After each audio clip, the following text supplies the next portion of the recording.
علی رضی اللہ عنہ وارضا، ان کی شان میں ایک ہی روایت کافی ہے، فرمایا جو مجھ سے محبت کرتا ہے وہ علی سے محبت کرے، جس کا میں مولا ہوں اس کا علی مولا ہے۔ یہاں مولا سے مراد محبت ہے، یہاں مولا سے مراد دوستی ہے، یہاں مولا سے مراد دل کا پیار ہے، مولا سے مراد مالک نہیں ہے، مولا سے مراد مالک نہیں ہے۔ جب مولا سے مراد مالک ہوگا تو اللہ مولانا، اللہ ہمارا مولا ہے، نعم المولا و نعم النصیر، اس سے بہتر مولا بھی کوئی نہیں، کارساز بھی کوئی نہیں۔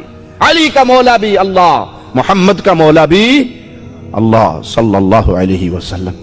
آپ نے قانون بیان کرتے ہوئے فرمایا علی مومن تجھ سے پیار کرے گا، منافق تجھ سے نفرت کرے گا۔ علی کا پیار ایمان ہے، علی کا بغض نفرت ہے، نفاق کی نشانی ہے۔